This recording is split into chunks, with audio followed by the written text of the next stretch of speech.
This is The Scoop for Monday. Hello, I'm Megan Bowman with the WMNF News headlines. Hurricane Beryl is bearing down on southeast Caribbean as a powerful Category 3 storm. The National Hurricane Center in Miami says Beryl is forecast to bring life-threatening winds and storm surge up to 9 feet in areas where it makes landfall. It was about 110 miles south-southeast of Barbados earlier today, with top sustained winds blowing at 120 miles per hour. The storm took only 42 hours to strengthen from a depression to a major hurricane, something that's only happened 6 other times. Yesterday, the storm reached Category 4 strength, becoming the earliest Atlantic hurricane to do so. Experts say Beryl is extremely dangerous and rare for this time of year. The U.S. Supreme Court on Friday ruled that states, counties, and municipalities are now allowed to arrest people for sleeping in public places. But homeless advocates say punishing people who need a place to sleep would criminalize homelessness, which grew nationally by 12% last year. The High Court's ruling works in favor of a new Florida state law that bans sleeping and camping in public, placing responsibility on local governments to shelter unhoused people. Homeless Services Network of Central Florida CEO Martha R. says local jurisdictions must now carefully decide how to proceed.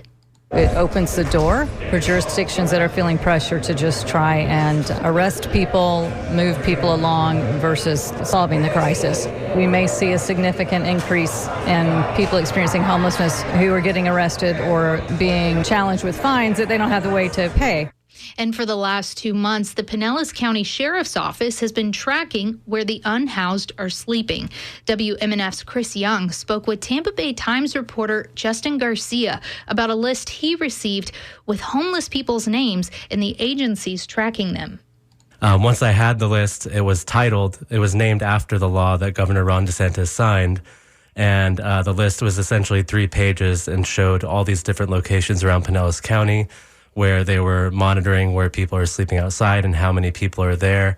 And then I saw that it wasn't just Pinellas County Sheriff's Office, it was Gulfport Police Department, Pinellas Park Police Department, and Clearwater Police Department were also involved. But St. Petersburg Police Department chose not to get involved with the project. And then I found that none of the other sheriff's offices were getting involved either. So what makes Pinellas County unique that they were the ones that decided to do this? And what were some of the hesitancies in the other sheriff's departments? Well, I think Pinellas County Sheriff's Office was saying essentially they want to track where these people are so that way they can approach them with social workers and deputies and educate them and give them options, is what they said in a statement to me. When I asked for more details about how they're educating people and how they're approaching them and what options they're giving them, they said, we're not going to give any further comment. And then when I reached out to other local sheriff's agencies, Pasco County Sheriff's Office actually said, homelessness is not a crime and that they only respond to criminal issues. Hillsborough Sheriff's Office said they did not have such a list. And Polk County Sheriff's Office also said they did not have a list. They didn't say exactly why they didn't have the lists, but it seems like they weren't taking the same action ahead of time that Pinellas County Sheriff's Office is. You mentioned that they declined to comment on how they're educating these individuals about the upcoming law. Why do you think there's reluctance there?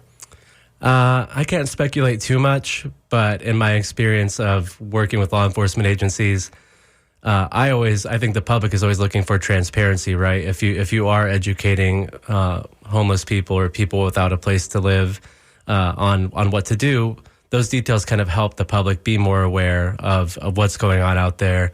And so it definitely is one of those things where when you get a no comment, when you ask a question, it just only raises more questions. And that was Tampa Bay Times reporter Justin Garcia speaking to WMNF's Chris Young. The state law will go into effect in October that bans people from sleeping in public places. The Pinellas County Sheriff's Office declined a request for an interview, but did give a statement that says, quote, in order to have the outreach to the affected homeless population, we need to know where they are. To hear the full interview, you can visit WMNF.org. Tonight, expect partly cloudy skies and a low near 77. Early tomorrow will be mostly sunny, but thunderstorms and showers will develop by the afternoon, and it will be hot and humid. Your high is around 94. I'm Megan Bowman with the WMNF News headlines on 88.5 FM and WMNF.org. This is The Scoop, recorded at WMNF Tampa.